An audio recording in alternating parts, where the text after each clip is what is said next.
Welcome to another video from Gweilo 60. The other day when I was sitting in front of H&M here in Nanning, Guangxi Autonomous Region, China, I was telling you about what was going on the ground here in China.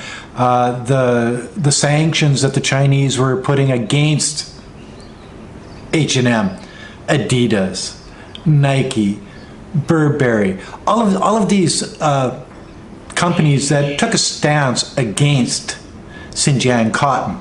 Okay, but then I thought, it's got to be deeper. It's got to be deeper than this. It can't be these companies. They can't be acting alone.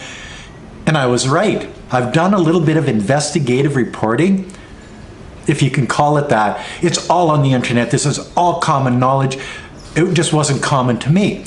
So I was thinking, okay, well, who's telling H&M that there's slave labor or forced labor in the cotton fields of Xinjiang? Oh, and it's not just the cotton fields, it's the tomato fields also.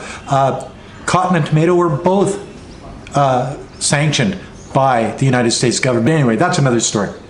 So who is behind? Who's telling them all of this stuff?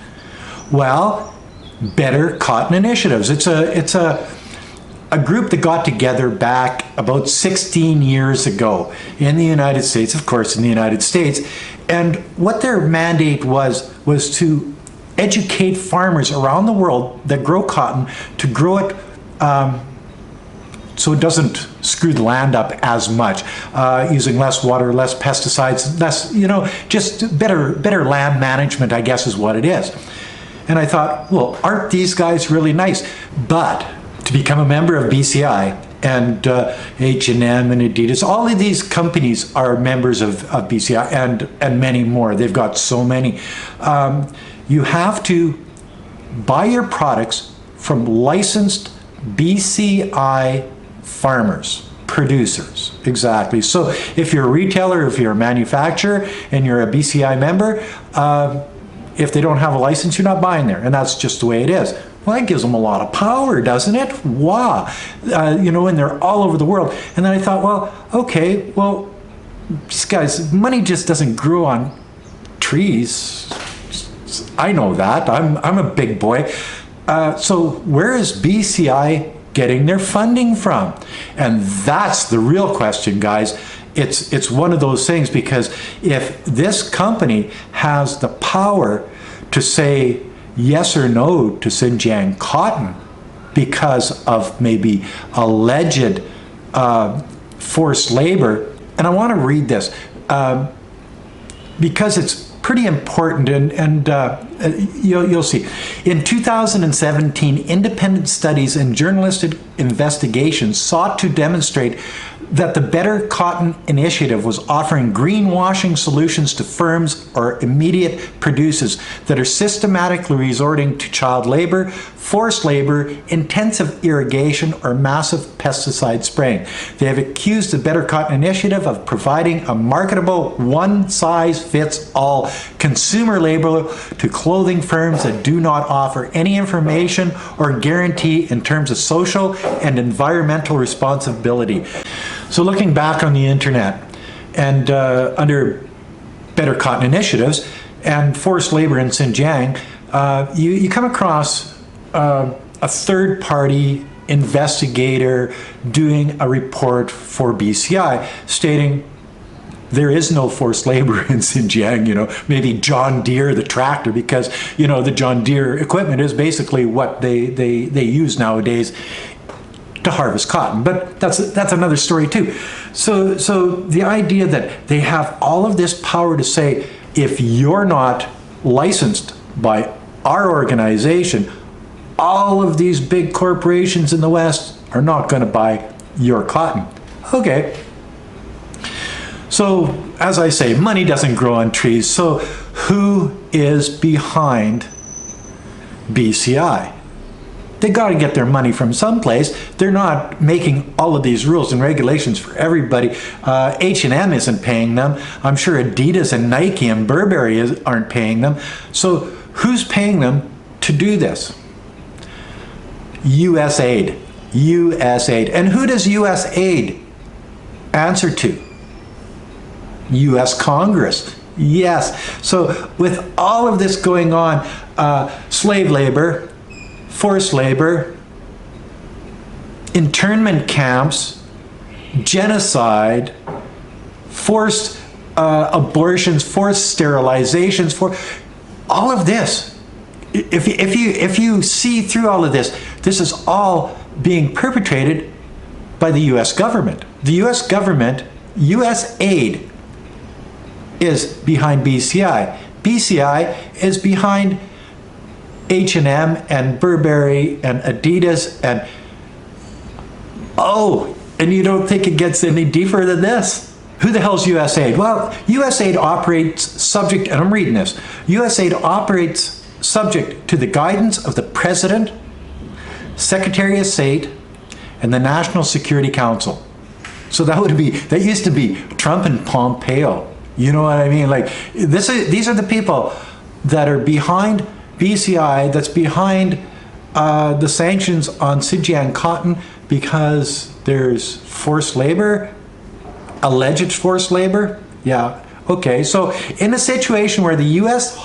is hostile to the government of the country, USAID may be asked to undertake programs that the government would not accept, and thus to operate without the government's knowledge. This might include USAID support for opposition political movements that seek to remove the government. Such political aid is criticized by some and being incompatible with USAID's role as an assistance or cooperation agency, as exposing USAID staff worldwide to the suspicion of being covertly engaged in subversion.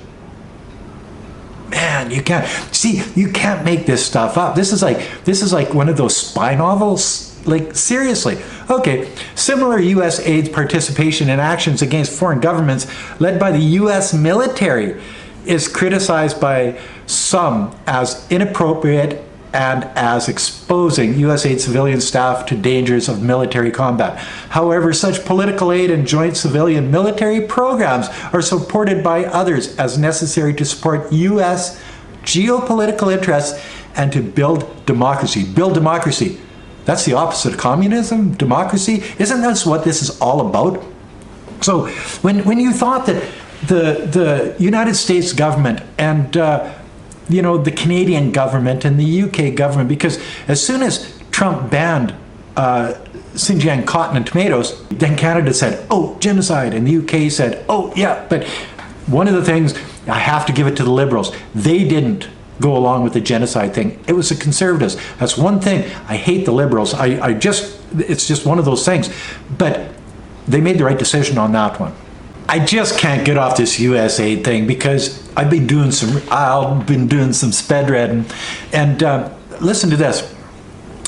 The US government gives aid to reward political and military partners rather than to advance genuine social or humanitarian causes abroad. William Blum has said that in the 1960s and early 70s, US aid has maintained a close working relationship with the CIA, and agency officers often operated abroad under USAID cover. So USAID is a cover for the CIA. Go figure. So let's recap this. Let's use H&M because they were the big ones in this last little scandal. H&M takes their lead from BCI. BCI is funded by USAID. USAID is funded by the CIA and the American government. When they tell you that there's forced labor in Xinjiang, and there's genocide in Xinjiang, and there's internment camps in Xinjiang, and there's forced abortions and forced sterilization in Xinjiang, all this is trying to turn your minds against the Chinese population. What it is it's trying to use the Uyghur people, the Muslim Uyghur people of that area of China, to destabilize China in some way, shape, or form. It's not for the benefit of the Uyghur people, because as these companies, H&M, BCI, USAID, the American government, take away from the cotton industry in Xinjiang and the tomato industry in Xinjiang. They're taking money away from these people that have a poor background, that need more education, they need more, they're working their way out of poverty. And the Chinese government is actually helping them do that. And in so doing that, makes it not as unstable of an area like it used to be back in the terrorist days pre-2017. And that doesn't work with the US's idea of how to deal and how to destabilize this area of China so that the Uyghur population can be used for their benefit. And everybody can see that. You can see it. I know you can see it. There's some people who will deny it, but if they go on the internet and they look at stuff like I have and understand what's going on in this group and how they're manipulating not only the H&Ms and the Burberrys of the world, the better climate initiatives, but they're manipulating you as a customer of those companies, and they're manipulating you as a voter, a US voter, or a Canadian. The Canadians and the UK people have jumped on board on this also.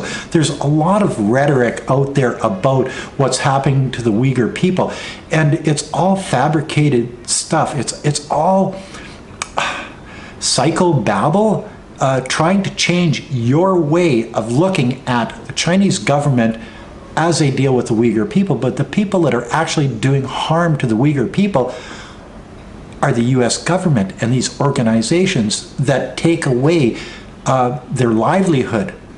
Okay, and now, and I don't do this very often, now I'm talking to the Chinese government. You have a Better Cotton Initiatives office in Shanghai. That office is obviously backed by the CIA and the American government to destabilize an area of your country. Shut it down. Shut it down. These people should not be allowed to use their influence on farmers anywhere in the world because of their affiliation with a government that tries to destabilize other governments. Simple and easy. So as this Shanghai office gets shut down, things will be better for the Uyghur people. And that, my friends, is another video from Gweilo 60. If you like, just a second here, where else is USAID in the world? I'm reading this. Iraq? USAID is in Iraq. USAID is in Cuba. USAID is in Lebanon and Afghanistan and Haiti, just to name a few. So think about that for a minute at the end of this video. Why would USAID be in all of these countries that the United States has manipulated their governments in the past and today and will in the future? So think about that. Anyway, that's another video from Gweilo 60. If you like this video, as always, like, comment, subscribe. Push that share button. Don't forget to resubscribe, and don't forget to put a couple bucks in the children's Patreon account. It's for a good cause. Thanks for watching. Bye now.